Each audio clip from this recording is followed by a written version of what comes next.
Welcome in, everyone. Thanks for being here today with us. This is the Redevelopment and Revitalization Land Bank 101 webinar event today. This webinar is presented by the NADO Research Foundation, our Economic Development District Community of Practice program. My name's Andrew Coker, and I'm a program manager at the NADO Research Foundation. And I'm also joined on the call by Brian Larkin and Mallory Rappaport from the Center for Community Progress. Brian and Mallory are going to steal most of the show today, but I did have a few quick housekeeping items I'd like to run through with everyone. Just 1 second as I get my slides up. Let's see. Okay.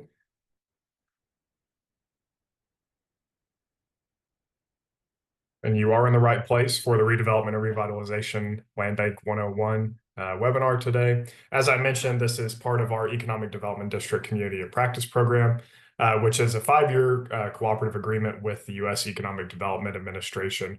This program and this webinar, like many others, really meant to boost the national profile of economic development districts, as well as give you the best tools and training and resources, information that you need to do your job effectively at the regional level. With that, we do have our upcoming annual training conference, which if you've been before, you'll always want to go again. It's our biggest event of the year, expecting over 400 regional development, economic community development professionals from across the country come together, network, share information, share ideas, and learn from the best to do it. So highly recommend you check out our nado.org/ATC 2025 page. Lots of great information in there on logistics and travel to Salt Lake City on October 14th through the 17th. So feel free to check that out and register if you haven't already. With that, just a few resources I wanted to feature before we hand it off to Brian to present. We do have several great housing-oriented and land bank-oriented resources available at the nado.org/EDDCOP website I mentioned earlier. So please feel free to go ahead and check those out whenever you get the chance. So with that, I'm excited to have joining us today Brian Larkin from the Center for Community Progress, who's going to provide our presentation today. Just a quick bio on Brian's background, and you'll hear more from him as well. But Brian is the director of the National Land Bank Network at the Center for Community Progress, the first membership-based community of practice for the land banking field that connects land bankers to the tools, networks, and resources they need to return vacant properties to productive use. Larkin began his career as a neighborhood planner, which fostered his enduring commitment to equitable revitalization. He's a sought-after trainer and public speaker, as you'll see. Larkin connects with dozens of land banks across the country each year and leads multiple online and in-person education sessions for the Center for Community Progress. He's passionate about getting land bank leaders excited about the potential to spark meaningful change. And over the last 2 decades, he served as a local government administrator and a program officer, helping to build national community development strategies. That work has included managing philanthropic efforts, programs, and partnerships for the Charles Stewart Mott Foundation, the governor of Michigan, local leaders, and Midwestern land banks. His local government experience includes serving as the chief of staff, the director of planning and development, and the director for local chambers of commerce in Genesee County and his hometown of Flint, Michigan. Larkin serves on various boards, including the City of Flint Charter Review Commission and the Flint Public Library Board of Trustees. He holds a Master of Science in Planning from Florida State University and a Bachelor of Arts in Business Administration from Morehouse College, and he is based out of Flint, Michigan. So thanks again for being here, Brian. I'll go ahead and hand it over to you and let you finish out our presentation here. So thanks again for being here. Thank you so much, Andrew, and thank you for having us. At the Center for Community Progress, we're always excited to connect with other organizations across the country doing great work, and excited to share our story about what's going on in the field of land banking. So I'm going to start right now by sharing my screen. But before I begin on a presentation, first I want to make sure folks can see it. But the first thing I'd like to do is, I see there are about almost 50 folks in the chat here, and while you all may know each other pretty well because you're part of a similar organization, you're all new to me. So if you could put in the chat your name and where you're located from, just so we can get a sense of who's in the room today. In these virtual environments, I still like to feel connected and reach out and touch someone and connect any way possible. So feel free to go ahead and put that information in there. As I'm talking, if you have a question and you don't, if it doesn't come up or whatever, feel free to put some things in the chat. But if you notice, if nobody's responded to them in there, or if I haven't said anything later, you may have to bring it back again a little later towards the end. But I'll try to keep an eye on it. My colleague Mallory Rappaport is here with me as well, who can provide resources and materials and things that we touch on today. So with a quick scan of who we've got here, we've got folks from across the country, some in the Midwest and the Northeast. We've got some in the South, Connecticut, and other places. At some point in the middle of my presentation, there'll be a moment when I show the map of where land bank activity is really active in the country. And it feels like, just from quickly looking at that, there's some decent amount of overlap, especially in the regions that are represented today. So go ahead and get started. And also note, there will be time for Q&A at the end. My plan is to stop around 45 minutes after the hour to give enough time for Q&A. We'll go from there. All right, so let's get started. Land banking 101, that is who I am. So the conversation around land banking is a response to a problem. And when communities are reaching out and saying they're interested in land banking, the first step is we're trying to understand, well, why? Because the way land banking is that we just describe it here is looking at disrupting the cycle of systemic vacancy. So another participatory question here, you can either use the raise hand feature or an emoji in the chat, so you don't have to type. So you can either use down there where you see the raise hand or an emoji. Raise your hand or give a sign if I had up a map of the community that you represent and I said, show me where the problem properties are, could you just point to an area on your map? If so, use the raise hand emoji, use the raise hand feature and emoji in the chat there. See there. Yep. If I had your community right there and I'm like, where are the problem properties at? If you can go to that, and whether it's a ward or a side of town or an area, that's the sign of systemic vacancy. That's representative of not just a problem property or what's going on in this space. When you have general areas that are dealing with these challenges and they're over and over, systemic vacancy. And these triggers that you see here on the slide are ones that we at the Center for Community Progress recognize keep that in that cycle. And those portions of the community are going to continue to struggle with that. And it's eventually going to exacerbate itself until something comes in and disrupts that. And what we're interested in today is talking about some of the strategies that disrupt vacancy. And I will make a point throughout to really highlight how these disruptions or how this approach to vacancy can really support your economic development work. But by and large, we know that economic development opportunities, especially when we're talking attraction. Well, for those who are explicitly in the business attraction space there, your problem communities are the biggest anchor in trying to attract folks to the area. When you think about the community you serve, if you put together an attraction packet for a large employer to come to the area, you pull out the bells and whistles and get everyone there and lay out the whole red carpet. When they leave you all, they're going to ride on their own in the car to wherever they're going, whether it's the next community or another place or where they're staying. And at that point in time, outside of the billboards and outside of you communicating, your built environment, your neighborhoods and spaces tell people whether or not they are welcome, whether or not they should be there, whether or not other individuals value these places. And your problem properties, your problem communities are communicating that these are not valuable places. These aren't places you should be. These aren't safe places. These aren't places where investment is welcome. And so that's why we're really, really interested in disrupting that system of vacancy. And so the tool that we talk about today for disrupting that is the tool that we'll focus on today for disrupting that is land banks. And let me go for it. Land banks.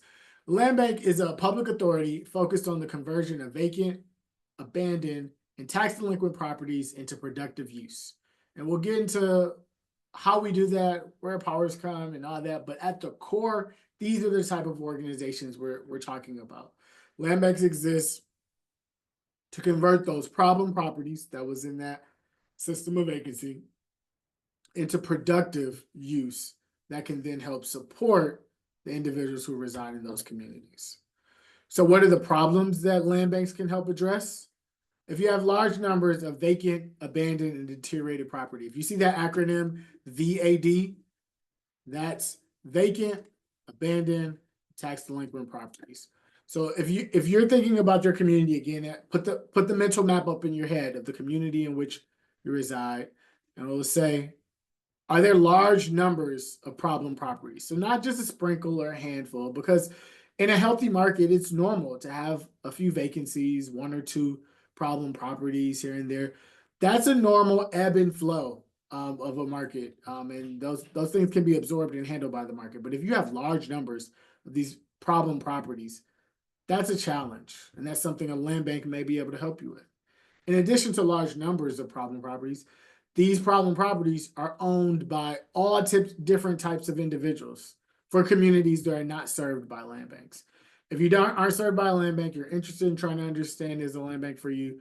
Do you have a bunch of problem properties? Are these problem properties owned by a bunch of different individuals? Out of state, in state, regional, local, national, all investors, small businesses, owners, LLCs. That's another challenge that land banks can really help to deal with. Are the properties that are the problems that have a bunch of owners in other place, is their value suppressed? A lot of times in places, investors into properties are looking to flip the property. And the reason they haven't done anything yet is because the values aren't high enough. But while they're not investing in that property, the values are continuing to go lower and lower. And you're creating the environment where there could be some real challenges there, and what it looks like for effective management in that space. And then the last piece, restrictive public property disposition requirements. So what do those mean? We're saying that if a city or a county owns property, they're utilizing tax dollars for everything they do with that. And as tax-paying citizens, we want to make sure the government is getting the appropriate return on that investment. They're using our dollars. Let's make sure they get the right return.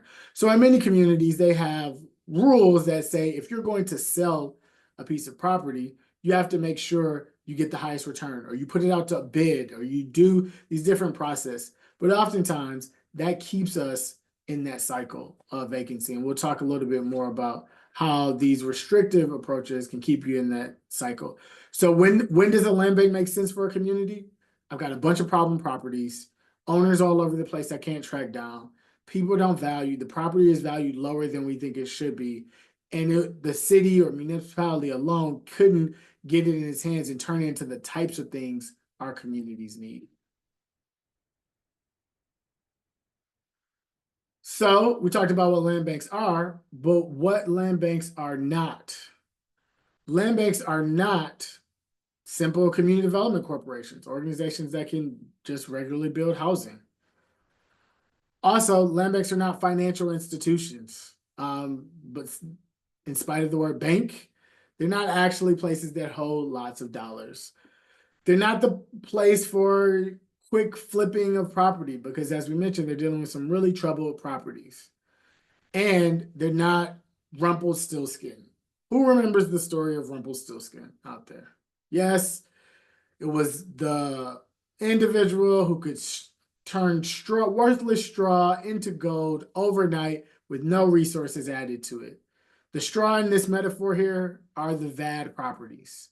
The gold is what we want in the future: affordable housing, small business corridors, urban green space, park space, commercial space. That's the gold we want. The VAD properties we start with is the straw. In the fairy tale, Rumpelstiltskin needed nothing and you turned it into that. In reality, creating a land bank doesn't automatically turn that into the gold. What it does is help streamline the process, get rid of some of the barriers, so that then when you're able to attract investment, you're able to attract subsidy and can align that with other pieces, you can create the goal for your community. Lisa, I see your question in the chat about having an abandoned hospital rather than a large number. It may make sense. I would say abandon those large problem properties like that, abandoned schools, abandoned hospitals, are definitely in inventories of land banks across the country, and it may figure that could be helpful. If that is the only parcel and the only project, probably not. It probably wouldn't make as much sense to create an entire organization to address one property. But if there are other similar things related to that piece, it could very well be the case. But abandoned hospitals definitely are the type of properties you see located in land banks across the country.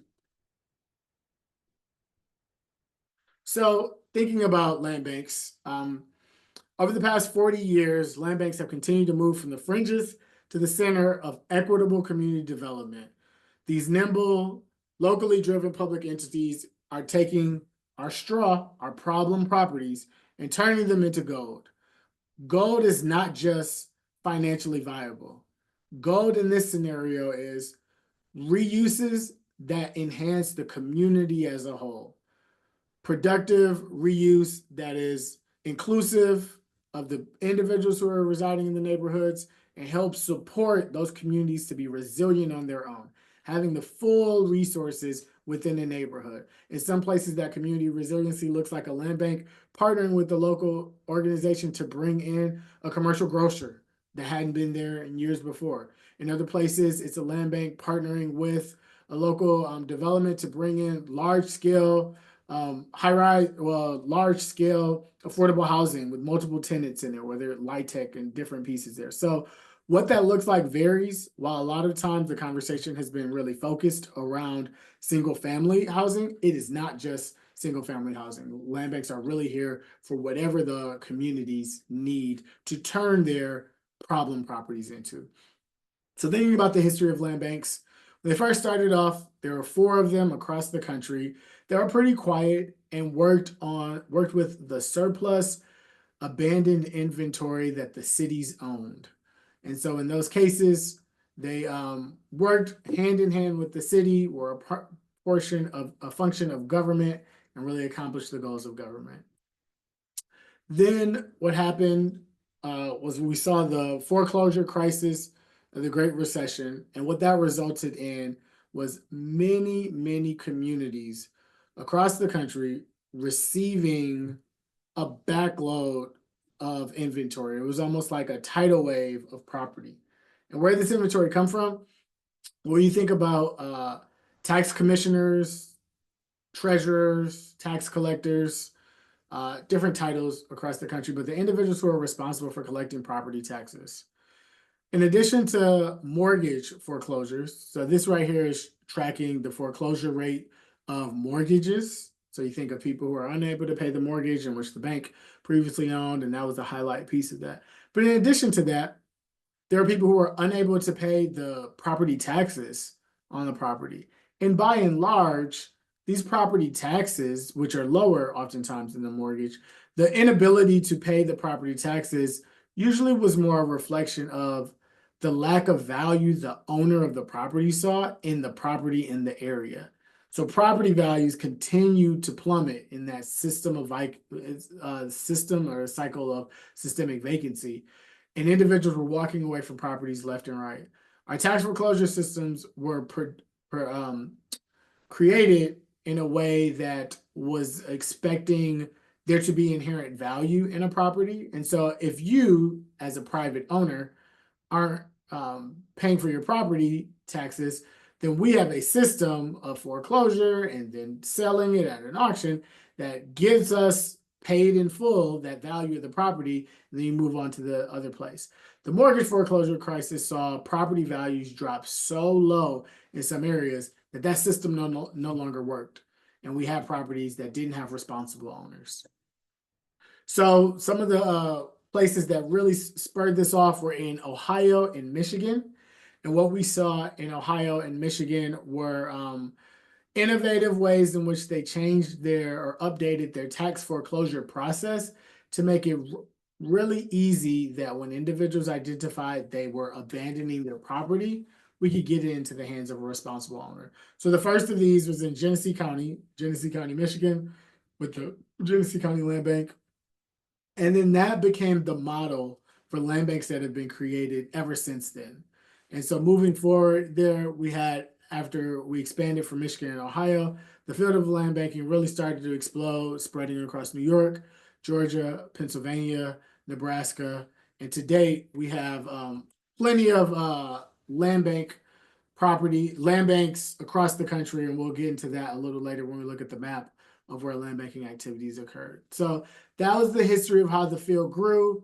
It started really in the heart of the deindustrialized Midwest and began to spread in other communities who saw we need a way to utilize that tool. We have problem properties that people are not taking care of, and we need to find a way to kind of move forward and get our hands on these properties in a particular way that will support development.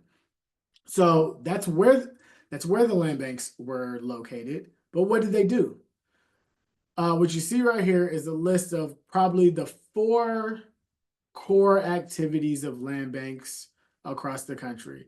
Now, land banks vary widely, and they do different things based on what their community goals are. But these lists right here are kind of the 4 things just about every land bank does in some form or fashion. Acquisition means acquiring properties. Maintenance, maintaining the properties they own.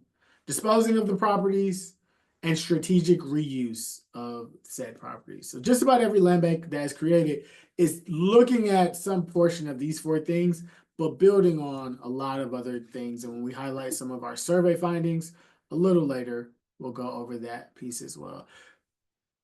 Just a reminder, if things come up as we're going on, you feel free to leave a note in the chat, and also keep an eye out for some of the information, resources and information that Mallory is placing there. Most recently, the list of land bank maps across the country are placed in there. So we mentioned what land banks are. We mentioned where they are and how they grew over time and what they do. But where do they get their property from? You're a land bank. Where did the land come from? So I spoke about this briefly when we talked about that the mortgage foreclosure crisis and the tax foreclosure crisis. By and large, the largest portion of inventory in land banks comes from the tax foreclosure pipeline. And how does it get there? This diagram right here kind of explains it, but let me walk you through it. So you're in a community, and for everybody that raised their hand earlier, you're a property owner in that problem, a property owner in that problem space of your town, in that 3rd ward, in that north side, south side, on that east side across the tracks, wherever those areas are that you visualize in your mind. There's a property owner who's there who's got a problem property. I mean, it's got overgrown grass, it's got busted out windows, it's got all of these pieces there. And the owner decides that they're not going to pay their property taxes anymore because they owe $10,000 in property taxes over the past 3 or 4 years that they haven't been paying it because they don't have any tenants in there and they're not generating money. But it's only worth, they can only sell it for a marginal amount in this scenario. Or let's say they've got liens and water liens and pieces, and they owe $100,000, but they can only sell it for $80,000 in that scenario. The owner's not going to pay the tax, aren't paying the taxes, but the city is still having to go out if there is a nuisance call. The police are going to have to go out. If someone reports that a back window is busted out and animals are crawling out in there, then someone from building inspections is going to have to go and board the structure up. If there's really high grass, then the maintenance is going to have to come and cut and do these different things. And all of these things cost money. The public is bearing costs associated with this problem property. This is a property that should go through the tax foreclosure process. They're behind, they're delinquent on their taxes. The public is having to make these costs. And so ultimately, the government unit in that case should foreclose on the property for the unpaid taxes and the code enforcement liens based on what code violations they're having there. At that point, once the foreclosure process happens, the property is received by the governmental unit, and then at that point, they can be transferred over to a land bank. Going through this process, in many cases, provides you with a property that now has gotten off that $100,000 of code liens and debts. Those quieted the titles of former owners and tangled title pieces. All of those are quieted. All of those issues. This property is free and clear from a legal standpoint, ready to move back to reproductive use. But in the maintenance category, in the steward piece, the operational values that the land operational dollars that the land bank has now can be geared towards fixing this property up, stabilizing the property. Since we've gotten off all of the debt, we've gotten off the title issues and challenges. Now let's fix up the physical structure with the resources that we're able to attract either through public dollars, it could be municipal dollars, grants, and other pieces. Because remember, the land bank's not Rumpelstiltskin. It can't just fix up everything. It fixes up the legal pieces with the tools it gets, but fixing up the physical property really comes from resources that we invest in the land banks. Then they're able to really turn that into something future. While the land bank has the property, they can extinguish the liens and clear the title, maintain and repair the property, strategically assemble it with other parcels to make it more viable. Think about some of your economic development projects that may incorporate multi-phases. You may have commercial or industrial activity that wants to be partnered with a residential area and housing or pieces or mixed use pieces. The land bank in advance can hold and start putting together different assemblies so that you have a parcel that is more in alignment with what may be attractive, especially in the acquisition piece. And I recognize all development organizations are not exclusively all the regional development organizations are not exclusively looking at attraction, but that's one piece where land banks can really kind of support that work. Flexibly set sales price based on the desired outcome, and then find responsible buyers and or developers. And the successful end goal of this is that the properties are returned to productive use, where they are providing a value for the owner, a value for individuals who reside in there or tenants if they happen to be different pieces, and then a value for the community writ large. They're paying property taxes, they're engaged, and they're not bringing down the value of their neighbors. So I mentioned that they were able to clean up the legal pieces. Well, how did they do that? And what's the value that the land bank has? If they're taking the straw, they're making the go, how are they, what makes this make sense? Where do the dollars and cents come from? Well, the value that land banks bring into this equation is through these explicit key powers right here. They can acquire tax foreclosed property cost effectively. And what does that mean? In some communities, they can acquire the tax foreclosed property. They can go to their foreclosing governmental unit and say, you know, we see these 4 properties are delinquent. If you go ahead and foreclose on them, we would like to receive them. In some communities, there's laws that says they can go ahead and pick them out at the beginning and before it goes out to auction. In other places, it says they can make the minimum bid at an auction, but only using what caused a credit bid that says, hey, the future work that we put in there, that's what we're going to pay you, right? So we can get the property for almost $0 in that place. What you've done here is really adjust the math equation on the acquisition price.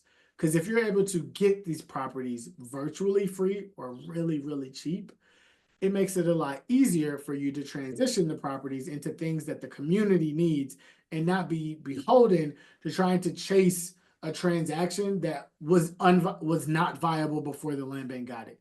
Because if you recall, the reason it's in the land bank is because the owner said, the taxes are worth more than I can get out of this. I'm not willing to put in the work and time for whatever financial transaction, because if I sell this property and do this work, it's not worth it.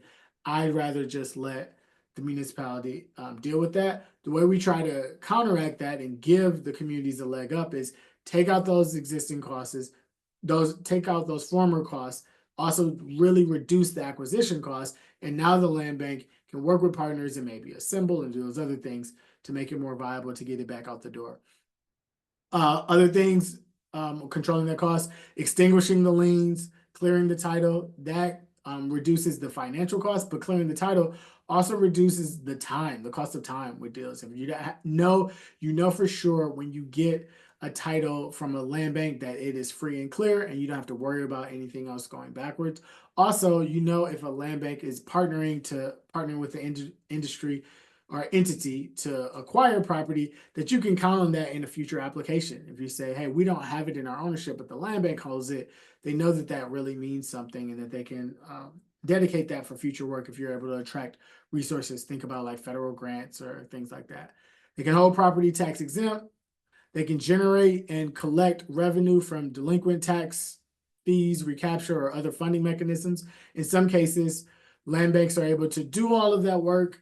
And then when they turn the property back onto the tax rolls for a number of years, they're able to collect and redeem some of that. Some ratios in states are 5 years, 50%. The first 5 years that this property is back on the tax rolls, 50% of those taxes can go back into the land bank, so they can then take those resources and do the same thing. What's the logic in that? Well, the municipality was getting $0 from these properties before the land bank owned it. And so now they're able to recoup all 100% of the dollars. If they give a portion out to the land bank, they can go and do that again for another property and another property and another property. In addition to those pieces, just to reiterate, disposition decisions are flexible and driven by best outcome, not chasing the highest price. That's so important when you're thinking about the long-term sustainability and viability of a community. And sometimes the best use may be low income on the front end, but great value on the back end. A municipality wouldn't be able to do that in cases where they have to put it out to auction and bid, but a land bank can do that and really is encouraged to do that to align with the best use. They're accountable to the public given their status as a governmental entity. So where did they get those powers from? If you look at the map here, it shows that land bank powers are outlined through state enabling legislation. Land bank powers are only as flexible and powerful as the statutes that created them. The map right here is a zoomed out version. The link in the chat, if you click the link in the chat that Mallory provided, you can look a little closer and you can look at the communities where you are to see if you are served by a land bank currently. Land banks are located predominantly in the Eastern time zone. And if you think about what I laid out in the front end of kind of the origin story of land banks, where were the areas that were hardest hit? Where were the areas that saw a lot of deindustrialization and decrease in population? The areas here, the areas in these spaces, and these tools to deal with the straw, the VAD, were needed most necessarily in those spaces. So there are over 340 land banks across the country. Over 80% have been established since 2008, and I think that number is actually a lot higher now. We'll have to look at that. 84% exist pursuant to comprehensive state enabling legislation. That number also will have to be adjusted. We just learned earlier this year that the 19th state to pass enabling legislation happened this year. Do I have anyone on the call from Louisiana? Put something in the chat if you're from Louisiana. They as June of this year passed legislation to allow that. Your enabling legislation says you can have land banks here, and this is what they mean. Here's the powers they have, and here is how you create them. Each state varies in what powers they give them, but that list you saw before right here is a laundry list of all powers that you could we see with land banks. Michigan, Ohio, New York, Pennsylvania, and Georgia are the largest land bank states, representing about 80% of land banks in the country are in those 5 states. And we're noticed though, in the piece here when I talked about where the property came from, this tax foreclosure pipeline, while this still represents the majority, this number is drastically decreasing. And if we think about it for a second, probably makes sense. The tax foreclosure pipeline are the properties that people said, you know what, it's not worth it. I can't get a dime out of it, having go forth with it. But what have we seen happen in the past 5 years to property values everywhere across the country? I don't know. My image is mirrored, so I don't know if that went up and to the right, but it did for me. Property values have gone up, up, up. And as a result, less and less property is being foreclosed on through tax foreclosure. And so land banks are seeing a decrease in their primary pipeline in a lot of communities. Another thing to really take into consideration for individuals who are not in places with land banks, but interested in starting with those. Jessica, I'd be happy to talk a little bit more about that. Also, just a personal note, you spell your name exactly how my sister does, and I've never seen anyone else. So 2 Jessicas like that, awesome. But yes, our organization at the Center for Community Progress, we have a our National Technical Assistance Team, which actually helps of the 19 states that exist now, 17 of them, the legislation was supported, and we helped kind of the support of that. So if you let me know kind of what, send a direct message with your contact information, we'll definitely find out. Yeah, I know it's crazy. When I saw that name, I'm like, what? Two Jessicas? Never with the K. Spent her whole life dealing with that. But send me a message in the direct chat to either myself or Mallory with your contact information. We'll share more. Could you also put in the chat which state you're in, just for interest? And for others who are interested as well, if you're in a state that doesn't have enabling legislation, yep, good to see some Louisiana folks. North Carolina, there's some work going on. So yeah, we can definitely touch base with you. But if you're in a state that does not have enabling legislation, there is a process there. And if you click on the link that Mallory just put in the chat, that shows our technical assistance team, kind of where it starts. But we'd love to talk with you guys directly before even sending you off in that space though. So if you could share your email address to it. If you do a new chat, can you message us directly? Yeah. If you do a new chat and send a message either to Mallory or myself with your email address, we'll follow up on that You can piece. also, I'll drop me and Brian's emails in the chat. You can also just email us directly if that's easier. Yeah, makes much more. See, that's why Mallory's here to do it the smart way. All right, let me stay on track there. But yes, if you're in a state that doesn't have it, definitely look at that if that makes sense and what makes sense for you there. So I'll go on to the next slide here. So why does land banking make sense? We talked about what it is, problems, whatever. Absent land banks, what happens in these places is the speculative auction takes up all the straw. All the VAD goes into the speculative auction, and whatever they don't want, they just leave laying there. And you live next to it. You ride down the street next to it. The businesses open and close next to all of the problem property. And what the speculative auction does is it buys a 1,000 different properties there. And I say it as if the auction is a thing, but the individuals the speculative investors buy up portfolios and large amounts of properties, hoping that 1 or 2 or 10% of them can become something viable. So then they can make the return on their investment. So that purchase works out great for them. What about the other 80% of problem properties that weren't valuable to the person before them and aren't valuable to them moving forward?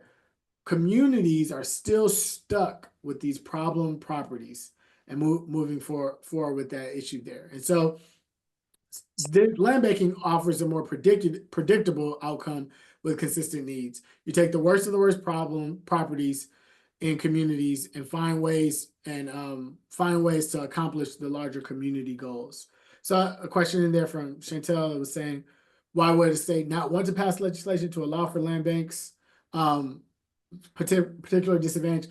One, there just might not be the political will. I will say land banks are a pretty bipartisan issue. We've seen majority Republican legislatures pass legislation. We've seen majority Democrat legislatures pass legislation, but it still needs to be an individual to care about that. So there needs to be a interest in dealing with problem properties.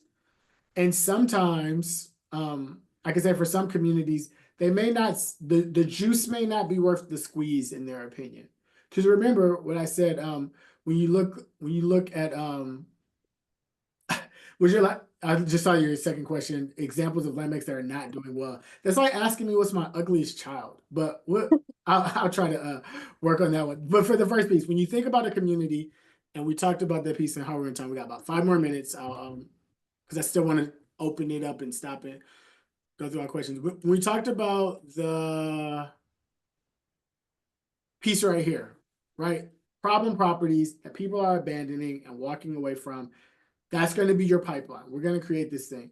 There are some communities that may take the time to do the data. And Chantel, if you go to your state coalition and say, we need a land bank, let's pass this legislation. They say, okay, that sounds great. Where are the land banks going to be? And you'll be like, okay, well, I need to show you which communities have the problem properties. And say, okay, it's going to be in our urban core and some of our small rural areas and these other pieces that dealing with the problem main streets. Like, okay, well, what's the properties that you're interested in getting? Like, okay, we'll give you a map of all of our problem properties, the areas that we have co-liens on and violating things are coming there. And then the next question is, well, how are they with tax delinquency? Oh, well, they're current on their taxes and they never go through tax delinquency. Well, if I pass this legislation the way you've presented it to me, Brian, the way you've laid it out, I still wouldn't be able to get those properties. And so I think in some communities, it's saying, help us develop legislation that's really in tune with that piece. But for the most part, we haven't had communities where we have proactively said, hey, are you interested in legislation? They said, no, I don't want it. For the most part, communities are reaching out and we're making sure they're building a legislative tool that address their problem. I think to date, a lot of communities just aren't as focused on this and have been focused on other priorities. But we haven't seen a lot of communities say, oh, I don't like that legislation, I don't want to do it. Is they've been focused on other priorities at the time and think maybe this isn't their top priority. But for communities that are interested in dealing with problem properties that are an eyesore on the community and holding back and bringing down values, having some comprehensive legislation is always valuable. Yeah, on our map, the map, when you go on the site, and Mallory, correct me if I'm wrong, to the question that Lisa asked her, you can see the ones that have comprehensive enabling legislation, correct? Yeah, if you go on the map and you click on the left-hand side, there's a way to toggle on and off layers around comprehensive legislation, statewide legislation. South Carolina, though, specifically doesn't have any statewide legislation currently. And yeah, and so quickly want to do a quick snapshot, and then we're going to really open it to questions. And I want folks to feel free to come off mute if you want to talk and ask some stuff or whatever, kind of go through there. So I need at least one person to prepare a really good question, because you know when I open the floor, it's just quiet for a while. So somebody's got to really get prepared. You got about 3 minutes for your great opening question or a statement. It doesn't even have to be a question. But as I finish up here, give you a snapshot of what land banks look like. What I've explained for this conversation is the tool of land banks, but what do they really look like? On average, they're pretty small or small entities. The median number of properties in a land bank is 40. You see this average number is in the thousands. Well, that's because some of our legacy land banks in areas that had huge inventories of vacant property have really high numbers. And so that kind of brings the mean up. But by and large, you're talking about small organizations that are dealing with a couple of dozen properties that really want to address some problem areas in there. They're primarily at the urban area, but a quarter of land banks are working in rural communities. This is important, and this survey is the one that Mallory conducts, and it's the only place, the first of its kind, to really tell the data and the quantitative story of what land banks are doing. Because of this, we're able to advocate at a federal level when land banks are trying to, when organizations are trying to provide money, or we're trying to appropriate dollars, to make sure, hey, let's have a set aside too for our rural communities as well, because 23% of land banks are saying they serve areas that are in rural. And so if we aren't making sure some of those dollars are going there, then we won't be able to tackle our problem properties. And we won't be able to tackle the issue of problem properties on the whole. Because I think what pops into a lot of our heads, we think of problem properties are your big cities. You think of Detroit and Cleveland and Baltimore. And yes, they have a lot of the problem properties, but not all in the country. What do they do? Land banks are engaged in all type of work. Maintenance, as I mentioned before, vacant lot reuse, looking for creative ways to activate vacant spaces. There's placemaking and different activities to that. Job creation, foreclosure prevention, construction development, rehabilitation, new construction, and affordable housing. And yes, related to the survey, as Mallory mentioned in the chat, these numbers that you're seeing here on this are already outdated because we've completed a new survey, and the results will be up very soon this fall. And so definitely be on the lookout for there. As I wrap up and bring it to an end, just the other piece, that land banks are more likely to transfer property to community residents and local nonprofits than systems without this. So when you introduce a land bank there, you're able to see more local participation in the real estate transaction department. One example I like to share is the Detroit Land Bank Authority sells more property to native residents of Detroit than any organization or any entity before or after. And so it's really excited that place. But land banks can't do it alone. One of the big questions that people have is, where do they get their money from? About a third of land banks get their resources from your traditional real estate transactions, And then the rest are some sort of different types of subsidy or systems or things in places there. So when you're thinking about land banks in your community, thinking about the entire pie and all the components that are needed. And this big portion here, government really investing in the solutions that land banks are providing for their communities as a whole. Just a note also, these slides will be available. I'll make sure to share them with Andrew so you can have it there, but I will stop sharing right there and open the floor. I don't know if Andrew, if you needed to chime in with anything before individuals engaged in a full Q&A, and I can go in any direction. Thank you, Brian. Great presentation. Lots of really good info in there. And I think we were saying earlier, you're the land bank evangelist. I think you pitch it so well, present a lot of great information. So thank you again. One question I think would be good to kind of discuss, and there's lots of interest from folks about the state enabling legislation piece. And one quick point of clarity, I would defer to you as well, is correct me if I'm wrong. It's not necessary for land banks to exist, or it's not necessary to have state enabling legislation for a land bank to exist in a state. It provides a better framework, but it's not actually a requirement for the land bank to exist. Is that correct? Yeah, if you look on the map, you will see examples of land banks that exist outside of state enabling, what we call comprehensive state enabling legislation. There are examples of that. What I will say, pretty exclusive, pretty across the board. That's a great question, Alexa. I'll get to that one next. And it's a very common one. What I will say across the board though, is that, and Mallory, correct me if I'm wrong, every land bank across the country that is engaged in work, except for maybe 3, have enabling legislation. In some cases, it's not comprehensive for the state. So I can think of, if individuals who are in Texas, there are about 3 land banks on the map in Texas. They have enabling legislation that was passed at the state, but it is only for it says their community in the legislation. It says Houston can do this with the land bank, and here you go. And so they're operating with enabling legislation. And it's statewide, but it's not comprehensive. So if someone else wants to do that, that legislation doesn't help them out. In Illinois, they've utilized their local home rules. So the county that Chicago is located in, Cook County, they passed an ordinance to give them those powers to do those things that's placed there. So that is their version of enabling legislation, and it's local in the pieces. But you need some sort of power, honestly. If you're going to go through the work of creating the organization and you want it to deal with problem properties and you want it to do some things, you got to find a source for giving it its tools. If there is a source outside of that, then I think that makes sense as well. We haven't seen as much of those. And so some sort of legislation or some sort of granting of powers, I would say. So I would say, how are you going to get your powers? And then what that looks like. Great. Yeah, thank you for that. And I think we had, one question in the chat with about land banks and land trusts. Yep, I definitely go for that. And Mallory, if you could track down, I know we've done a report on that. But land banks and land trust, more than a report, we have an app and everything. Yeah, so we've done a lot with that. And actually, Alexa, if you're on, can you come off mute? Can I ask you some questions? Are you here? Go ahead, yeah. Yes, so are you talking about conservation land trust, or what type of land trust are you talking about? Like just community land trusts in general.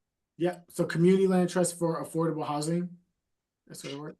Yeah, that's typically how I've seen it, but I don't know if there's other uses for that specifically. Yeah, no, there definitely. I wanted to make sure that's what I assumed, but I didn't want to go too far down the road because we've actually worked in all those places. But yeah, with community land trusts or CLTs, there's another organization called Grounded Solutions Network that Mallory just mentioned in the chat here that works what Community Progress does for land banks, they do for community land trusts. But for those who aren't familiar, community land trusts engage in a model to create permanent affordable housing.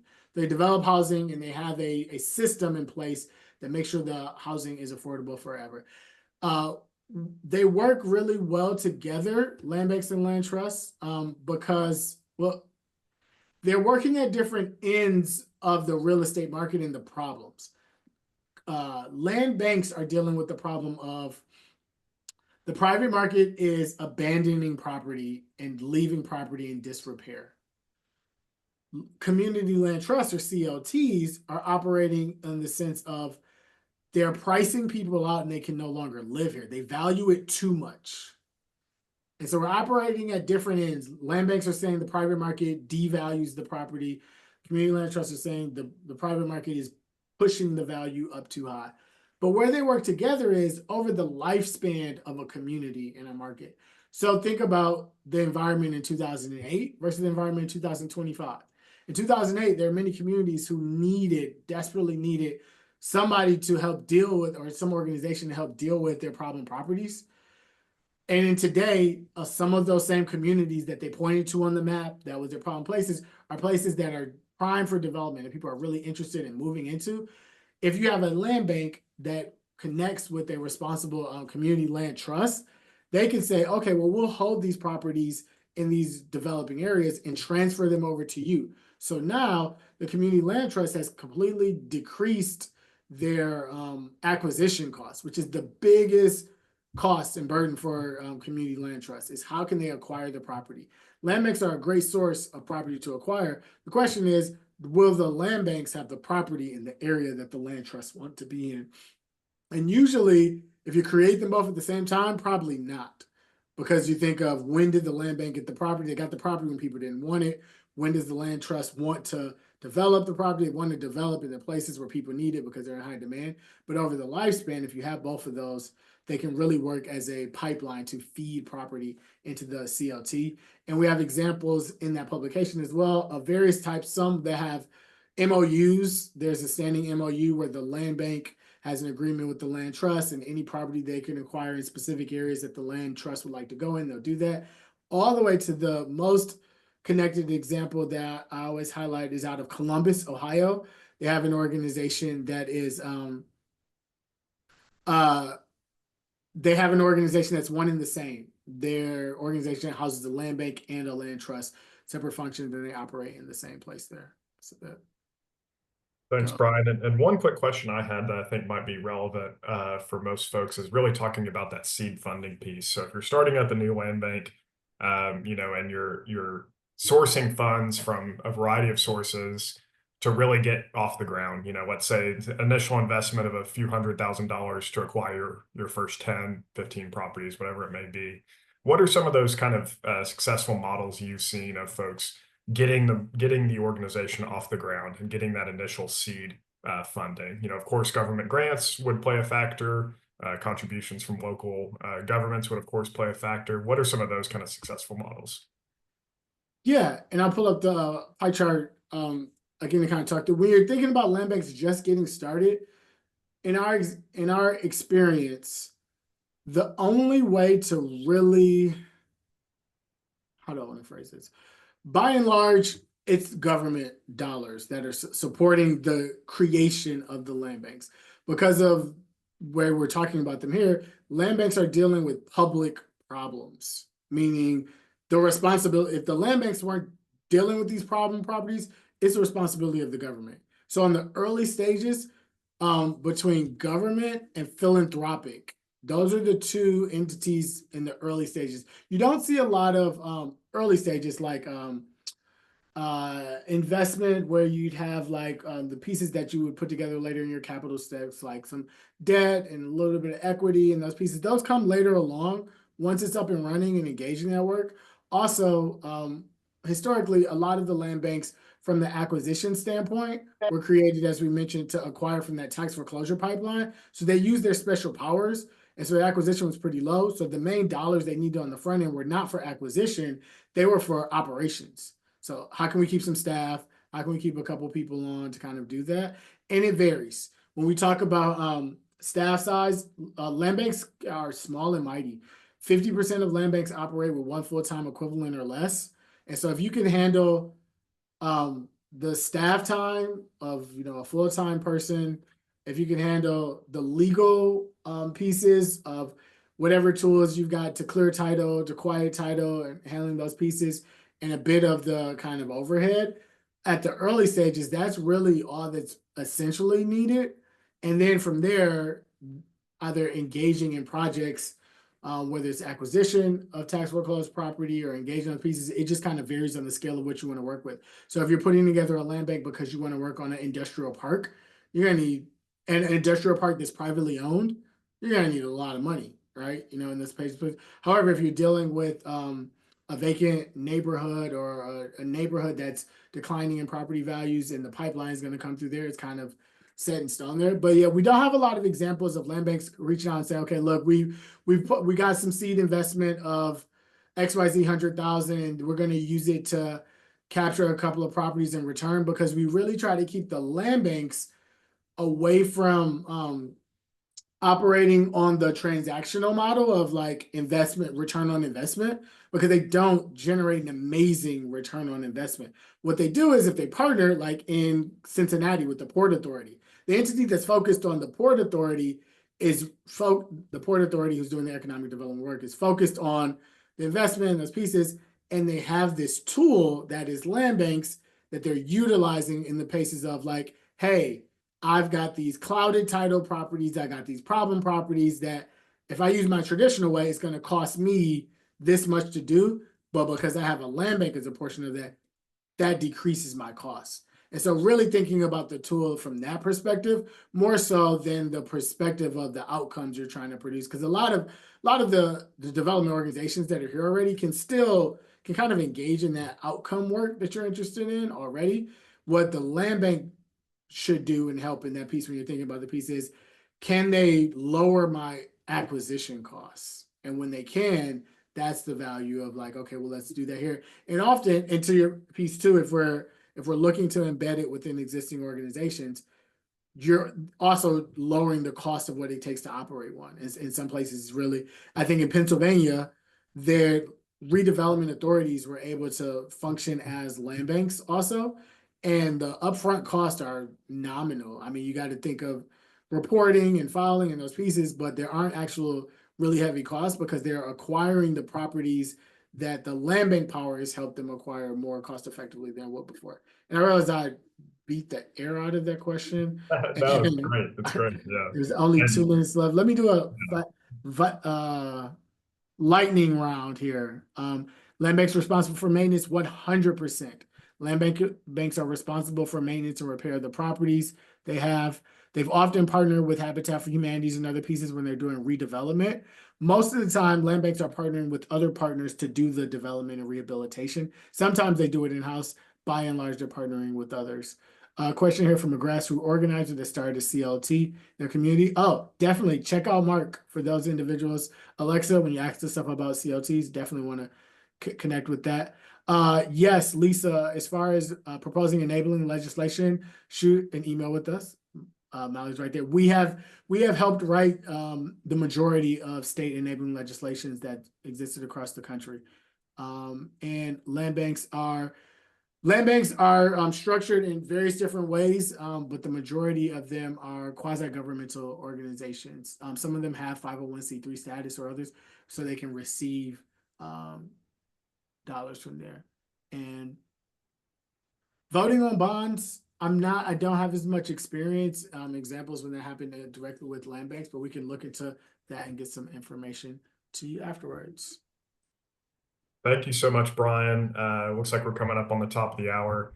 And definitely, please feel free to reach out to Brian or Mallory or anyone at the Center for Community Progress. I'm sure they'd love to talk to you about how you might be able to start working in your region on land banking. So thanks everyone for being on today. One last note I wanted to drop in the chat if anyone needed an example of a very successful regional organization that has taken this on. Check out the link that I dropped in the chat from Region 1 Planning Council based out of Rockford, Illinois.